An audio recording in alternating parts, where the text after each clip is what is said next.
Zee 24 तास एक पाऊल पुढे ऐरणीवरती आलेली आहे, ही अति चांगली गोष्ट आहे असं आम्ही समजतो. निश्चित धोरणांची लढाई आता आहे असं म्हणतात अभ्यंकर सर. मी डॉक्टर रत्नाकर महाजन आपल्याकडे जातो, आपल्याला यावरती काहीतरी बोलायचं. नाही, मी आत्ता मला हसू आलं. विशेष अधिवेशनाची मागणी जेव्हा करण्यात आली त्यावेळेला मी हसत होतो. त्याचं कारण असं की सामान्य अधिवेशन सुद्धा जे नीट होऊ देत नाहीत आणि या न त्या कारणाखातर उधळून लावतात आणि वर आम्ही कसं उधळून लावलं याची शेखी मिरवतात आणि जणू आपण काहीतरी एक मोठा राष्ट्रीय पराक्रम केलाय अशी शेखी मिरवतात. ते लोक आता विशेष अधिवेशन बोलवण्याची मागणी जेव्हा करतात तेव्हा सामान्य माणसाला सुद्धा हसू आल्याशिवाय राहणार नाही. मी मगाशीच म्हटल्याप्रमाणे बहुमताचा निर्णय एक तर राष्ट्रपतींसमोर होतो किंवा संसदेत होतो.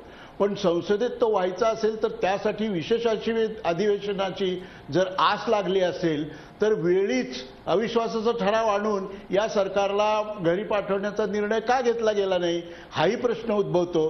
त्यामुळे आता विशेष अधिवेशनाची मागणी करणं म्हणजे एक हास्यास्पद मागणी आहे. निश्चित असं डॉक्टर रत्नाकर महाजन, आपण या सगळ्याला गोपीनाथ मुंडेंच्या जी सगळी ते जे म्हणत होते त्या सगळ्याला आपण एक प्रकारे तुम्ही मी हसतोय असं तुम्ही म्हणून एकूण सगळा विरोध दर्शवलेला आहे. पण या सगळ्यात एक महत्वाची गोष्ट आहे, आपल्यासोबत या चर्चेमध्ये नवाब मलिक आहेत. तुमच्या जे सहकारी पक्ष आहेत, आज महाराष्ट्रामध्ये राष्ट्रवादी काँग्रेसमधून 2 प्रवाह दिसून आले. पक्षाध्यक्ष शरद पवारांनी एक वेगळं मत मांडलं होतं, मात्र आता राष्ट्रवादीने देखील नाराजी व्यक्त केलेली आहे. नवाब मलिक स्वतः या चर्चेमध्ये सहभागी झाले आहेत. नवाब मलिक, नेमकी काय भूमिका आहे राष्ट्रवादीची सरकारच्या या सगळ्या निर्णयांवरती आपण सांगा. सगळ्या निर्णयाबाबतीत FDI बाबत चर्चा तुमच्याच चॅनलवर झाली. आमच्या पाठिंबा आम्ही जाहीर केला. पण या गॅसच्या बाबतीत आणि डिझेलच्या बाबतीत काय आम्ही पर्याय सुचवलेले आहे त्या बाबतीत सरकारने त्या पर्यायावर विचार करावा, पुनर्विचाराची आमची मागणी आहे.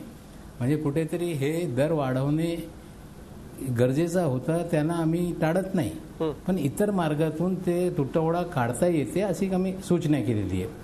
गॅस सिलेंडरबाबत सरसकट निर्णय झालेला आहे की 6 सिलेंडर प्रत्येकाला आपण देऊ, म्हणजे या देशातले जे श्रीमंत वर्ग आहे त्यांना पण सबसिडाईज सिलेंडर उपलब्ध होणार आहे, त्यांना त्याच्यातून वगळवावा अशी आमची मागणी आहे. जे सिलेंडर वाढेल ते कुठेतरी कोटा वाढवला पाहिजे असा एकंदरीत पुनर्विचारबाबत आमची भूमिका आहे. आता जी चर्चा चालू इथे आहे की सरकार अल्पमतमध्ये आहे, निश्चित रूपाने UPA एकंदरीत जेव्हा निवडणुकी समोर गेला स्पष्ट बहुमत प्राप्त झालेलं नाही हे मान्य आहे. पण काही पक्षांनी बाहेरून पाठिंबा दिलेला, समाजवादी पक्ष असेल, बसपा असेल व इतर पक्ष असेल, ती संख्या 325 होती. UPAतले ज्यांनी एकंदरीत निवडणुका लढवली त्याच्यातले तृणमूल काँग्रेस एक मोठा घटक असताना त्यांनी निर्णय घेतलेला आहे की त्यांचे मंत्री हे राजीनामा देतील, म्हणजे 19 खासदार बाहेर पडणारे असे एकंदरीत चित्र आहे. उद्या जर ते बाहेर पडले तरी ही संख्या जे बाहेरून पाठिंबा देणारी लोक आहे त्यांची संख्या आणि UPA घटक पक्षांची संख्या जवळपास ते बाहेर गेल्यानंतरही 306 राहते. म्हणजे हा सरकार अस्थिर होत नाही. राष्ट्रपतीकडे जे पत्र गेलेले आहे ते संख्या 19 पत्र काढून घेतलं तरी 306 आहे.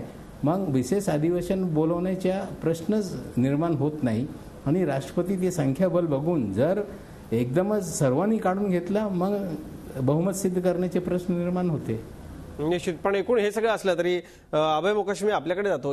ही सगळी जी चर्चा आहे, राष्ट्रवादी म्हणते आम्ही पाठिंबा काढत नाही, पण नाराजी आहे निश्चित आहे. आज नवाब मलिकांनी थेट आम्हाला मुलाखत दिली, आपल्या चर्चेमध्ये ते आले. हे सगळं ही सगळी परिस्थिती पाहत मित्रपक्ष देखील सरकारवरती नाराजी व्यक्त करतायत. नेमकी ही सगळी कसली चाहूल आहे? नाही, एक तर काय सर्व पक्षांना आपले पर्याय उघडे ठेवायचे आहेत, ज्याला आपण म्हणतो कीप द ऑप्शन्स ओपन. कारण राष्ट्रवादीनी जर समजा ठरवलं की पुढच्या निवडणुकीमध्ये आपण काँग्रेसबरोबर जायचं नाही, तर त्यांना हे सांगता येतं लोकांसमोर की आम्ही अशी भूमिका घेतली होती की हा जो निर्णय आहे तो योग्य नाही. पण त्याहीपेक्षा मला सुद्धा जेव्हा रत्नाकर महाजन म्हणाले की त्यांना हसू आलं, तर मलाही तेच झालं माझी अवस्था. कारण ज्या विषयावर, कोळशाच्या विषयावर चर्चा करायला जो पक्ष तयार नव्हता, आता तोच विषय आणि FDI धरून त्यांना एक चर्चा घडवून आणायची आणि अविश्वास ठरवण्याचा आहे. FDIच्या संदर्भात म्हटलं तर त्यांच्या पक्षाचं जिथे राज्य आहे तिथेही अशा प्रकारचे मोठे मॉल्स आलेले आहेत. जर तुम्हाला तात्विकदृष्ट्या विरोध असता तर तुम्ही आपल्या राज्यांमध्ये सुद्धा हे दिलं ना. अभ्यंकर साहेब म्हणाले तेही खरं आहे ना, कारण या 2 पक्षांमध्ये फरक नाही आहे. जर आपण UPAचे घटक घेतले आणि NDAचे घटक घेतले दोन्ही पक्षांचे जे मुख्य घटक आहेत त्यांचा एकच फ्री इकॉनॉमी करता त्यांचा एक कल आहे आणि त्याप्रमाणे ते वागतात. आत्ता जरी विरोध करत असले तरी त्या वेळेला त्यांनी अशाच प्रकारचे निर्णय घेतलेले आहेत. मी आपण इतिहास जर बघायचा म्हटलं तर जी आयटम्स इम्पोर्ट करायला आपल्याला परवानगी नसायची, एका दिवसामध्ये त्यांनी 800 आणि नंतर 2000 आयटम्स ओपन केले की तुम्ही विदेशातून लोणचं वगैरे सुद्धा तुम्ही आता विदेशातून आणू शकता, जे पूर्वी आपल्या इंडस्ट्रीला एक संरक्षण दिलं होतं त्या सरकारने. दुसरा त्यांचा मुद्दा असा आहे की डावे जर त्यांच्याबरोबर येणार असं जर स्वप्न बघत असतील तर हे न पटण्यासारखं आहे. कारण काय आहे की डाव्यांना दोन्ही पक्षांची बॅकग्राऊंड माहिती आहे आणि डाव्यांना जर सत्तेत यायचं असतं तर त्यांना त्यावेळेला अनेक असे संधी आल्या होत्या. म्हणजे ज्योती बसूंना प्राईम मिनिस्टर करण्यापर्यंतची त्यांची तयारी झाली होती इतर पक्षांची, तेव्हाही त्यांनी नकार दिला होता. राहिला मुद्दा उद्या काय होणार, तर इंग्रजीमध्ये जसं म्हणतात प्रिडिक्टेबली अनप्रिडिक्टेबल. तर आपल्या ममता बॅनर्जी ह्या कशा वागतील ह्याचा अंदाज नसतो, हा अंदाज आपल्याला असतो. त्यांनी वेळोवेळी आपली राजकीय भूमिका बदललेली आहे. एका मार्गाने चाललंय असं दाखवलं आणि बरोबर त्याच्या परस्पर विरोधी त्यांनी भूमिका घेतलेली आहे. त्यामुळे डॉक्टर महाजन म्हणाले ते सत्य उद्या त्या जाऊन काय करतात हे बघण्यासारखं आहे. निश्चित. मुंडेसाहेब, मी आपल्याकडे येतो. आपण सगळी मोकाशींची ही चर्चा ऐकलेली आहे आणि एकूण या सगळ्या विषयावरती अत्यंत खरं तर आपल्या सगळ्या ज्येष्ठांच्या सहभागानं ही या चर्चेला एक वेगळाच परिणाम प्राप्त झालेला आहे. आपण आपली सत्ता असताना देखील कशा कशा पद्धतीने काय काय निर्णय घेतले यावर त्यांनी बोट ठेवलंय, काय आपण सांगा. पहिल्यांदा तर मला मोकाशी एक सिनियर जर्नलिस्ट आहेत आणि महाजन सगळ्या पक्षात जाऊन इथं आलेले आहेत, त्यांना सगळ्यांना कल्पना पाहिजे की त्यांच्या विधानाचं मला हसू येतं. आम्ही आता पार्लमेंट बंद पाडलं होतं, त्याचं कारण वेगळं होतं. ते मुख्य कारण असं आहे की कोळशामध्ये झालेला घोटाळा आणि त्यासंबंधी आम्ही आवंटन रद्द करा, निपक्ष चौकशी करा म्हणत होतो. पारदर्शी कारभाराचं आश्वासन दिलेल्या सरकारने याच्याबद्दल काहीच भूमिका घेतली नाही, म्हणून चर्चा होऊ शकली नाही. आता बहुमताचा मुद्दा आहे आणि कारण हे पार्लमेंट चालू नसताना पार्लमेंट संपल्यानंतर FDIचा निर्णय घेतलेला आहे. मी विधान जे केलेलं आहे ते FDIच्या निर्णयासंबंधी, FDIच्या निर्णयाला सगळ्यांचा पाठिंबा नाही. मुलायम सिंगचा विरोध आहे, लेफ्टचा विरोध आहे, भाजपला पाठिंबा आहे. इतका दुधखळा मी नाही आहे. मी भाजपनं कम्युनिस्टाचं सरकार येणं असं विधानच केलं नाही. पण पटवर्धनांना काय वाटलं ते मला समज. मी भाजप आणि कम्युनिस्ट एकत्र येणार आहे असं नाही म्हटलं. काँग्रेसच्या विरोधात फ्लोअरवर सगळे विरोधात आहेत. 2 वेळा मतदान झालं. महागाईच्या विरोधामध्ये 2 वेळा मतदान झालं, तेव्हा कम्युनिस्ट आणि भाजपनी सरकार विरोधी मतदान केलं. ह्याचा अर्थ आम्ही दोघं एकत्र आलो असं नाही.